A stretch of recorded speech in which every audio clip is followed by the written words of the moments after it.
Hi friends, welcome to Nandadeepa channel. ಇವತ್ತಿನ recipe ಏನೆಂದರೆ, ಇಲ್ಲಿ ನಾನು ಕಡಲೆಬೇಳೆ ಹಿಟ್ಟಿನಿಂದ ಮಾಡ್ತಿರುವ ರೆಸಿಪಿ.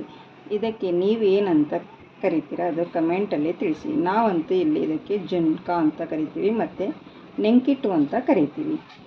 ಈ ರೆಸಿಪಿ ತುಂಬ ಸೂಪರಾಗಿರುತ್ತದೆ. ಬನ್ನಿ ನೋಡೋಣ ಯಾವ ಥರ ಮಾಡೋದು ಅಂತ. ಇಲ್ಲಿ ನಾನು ಒಂದು ಹುಣಸೆಹಣ್ಣು ಕುದಿಸಿಟ್ಕೊಂಡಿದ್ದೀನಿ ಮತ್ತು ಕಡಲೆಬೇಳೆ ಹಿಟ್ಟನ್ನು ತೊಗೊಂಡಿದ್ದೀನಿ ಮತ್ತು ಟೊಮಟೊ, ಬೆಳ್ಳುಳ್ಳಿ, ಶುಂಠಿ, ಕೊತ್ತಂಬರಿ ಸೊಪ್ಪು, ಹಸಿಮೆಣಸಿನ್ಕಾಯಿ, ಈರುಳ್ಳಿ ಮತ್ತು ಕರಿಬೇವಿನ ಸೊಪ್ಪು. ಅದಾದಮೇಲೆ ಇಲ್ಲಿ ಒಂದು ಬಾಣಲಿಯನ್ನು ತೆಗೆದುಕೊಂಡು ಅದಕ್ಕೆ 2-3 ಸ್ಪೂನು ಎಣ್ಣೆಯನ್ನು ಹಾಕ್ಕೊಳ್ತಾ ಇದ್ದೀನಿ. ನೋಡಿ ಫ್ರೆಂಡ್ಸ್, ಇಲ್ಲಿ ಎಣ್ಣೆಯನ್ನು ಚೆನ್ನಾಗಿ ಕಾಯ್ದ ನಂತರ ಅದಕ್ಕೆ ಸ್ವಲ್ಪ ಸಾಸಿವೆ ಕಾಳನ್ನು ಹಾಕಿಕೊಳ್ಳಿ. ಸಾಸಿವೆ ಚಟಪಟ ಅಂದ ಮೇಲೆ ಅದಕ್ಕೆ ನಾವು ಅದಕ್ಕೆ ಸ್ವಲ್ಪ ಜೀರಿಗೆಯನ್ನು ಹಾಕಿಕೊಳ್ಳಬೇಕು. ಜೀರಿಗೆ ಕೂಡ ಚಟಪಟ ಅಂದ ಮೇಲೆ ಹಸಿಮೆಣಸಿನ್ಕಾಯಿ ಅದಕ್ಕೆ ಆ್ಯಡ್ ಮಾಡಬೇಕು. ನೋಡಿ ಫ್ರೆಂಡ್ಸ್, ಹಸಿಮೆಣಸಿನ್ಕಾಯಿ ಚೆನ್ನಾಗಿ ಹುರಿತಾ ಇದೆ. ಅದಾದಮೇಲೆ ನಾವು ಇಲ್ಲಿ ಸ್ವಲ್ಪ ಈರುಳ್ಳಿಯನ್ನು ಹಾಕಿಕೊಳ್ಳೋಣ.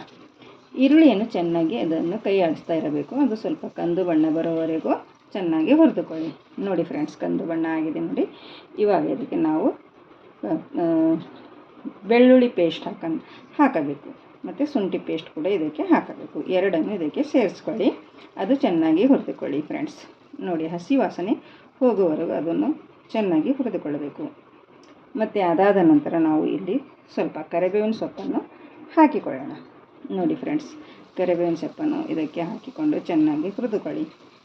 ಮತ್ತು ಅದಾದಮೇಲೆ ನಾವು ಇಲ್ಲಿ ಟೊಮಾಟೊವನ್ನು ಇದಕ್ಕೆ ಆ್ಯಡ್ ಮಾಡಿಕೊಳ್ಳೋಣ. ನೋಡಿ ಫ್ರೆಂಡ್ಸ್, ಕಟ್ ಮಾಡಿ ಇಟ್ಟುಕೊಂಡಿದ್ದೀವಲ್ಲ ಅದೇ ಟೊಮೆಟೊವನ್ನು ಇದಕ್ಕೆ ಆ್ಯಡ್ ಮಾಡಬೇಕು.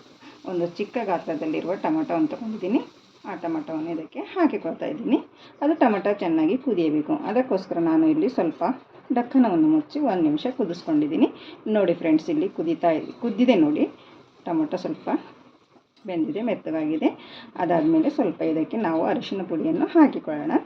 ಅದಾದಮೇಲೆ ಅರಿಶಿನ ಹಾಕಿದ ಮೇಲೆ ನಾವು ರುಚಿಗೆ ತಕ್ಕಷ್ಟು ಉಪ್ಪನ್ನು ಕೂಡ ಸೇರಿಸ್ಕೊಳ್ಳೋಣ. ಇದಕ್ಕೆ ನಿಮಗೆ ಎಷ್ಟು ಬೇಕೋ ಅಷ್ಟು ನಿಮ್ಮ ತಕ್ಕಂತೆ ನೀವು ಉಪ್ಪನ್ನು ಸೇರಿಸ್ಕೊಳ್ಳಿ. ಮತ್ತು ಸ್ವಲ್ಪ ರೆಡ್ ಚಿಲ್ಲಿ ಪೌಡ್ರನ್ನು ಇದಕ್ಕೆ ಹಾಕಿಕೊಂಡಿದ್ದೀನಿ. ಅದಾದಮೇಲೆ ಅದನ್ನು ಚೆನ್ನಾಗಿ ತಿರುಗಿಸ್ಕೊಳ್ಳೋಣ. ನೋಡಿ ಫ್ರೆಂಡ್ಸ್, ಇಲ್ಲಿ ಹುಣಸೆಹಣ್ಣು ರಸವನ್ನು ಮಾಡಿಟ್ಟುಕೊಂಡಿರುವ ಆ ಹುಣಸೆಹಣ್ಣಿನ ರಸವನ್ನು ಇದಕ್ಕೆ ಆ್ಯಡ್ ಮಾಡಿಕೊಳ್ಳಬೇಕು. ನೋಡಿ ಫ್ರೆಂಡ್ಸ್, ಆ್ಯಡ್ ಮಾಡಾಯಿತು ನೋಡಿ.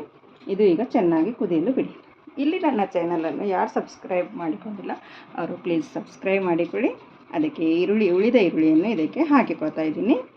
ನೋಡಿ ಫ್ರೆಂಡ್ಸ್, ಈರುಳ್ಳಿಯನ್ನು ಹಾಕಿದ ಮೇಲೆ ಮತ್ತು ಇದಕ್ಕೆ ಸ್ವಲ್ಪ ಕಸ್ತೂರಿ ಮೆಂತಿ ಇರುತ್ತಲ್ವ, ಆ ಕಸ್ತೂರಿ ಮೆಂತಿಯನ್ನು ಇದಕ್ಕೆ ಸ್ವಲ್ಪ ಸೇರಿಸ್ಕೊಳ್ಬೇಕು.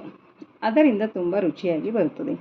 ಯಾವುದೇ ಜುನ್ಕ ಆಗಲಿ ಯಾವುದೇ ಸಬ್ಜಿ ಆಗಲಿ ಸ್ವಲ್ಪ ಕಸ್ತೂರಿ ಮೆಂತಿ ಹಾಕಿಕೊಂಡ್ರೆ ತುಂಬ ಟೇಸ್ಟು ಬೇರೆನೇ ಇರುತ್ತೆ, ಚೆನ್ನಾಗಿರುತ್ತದೆ.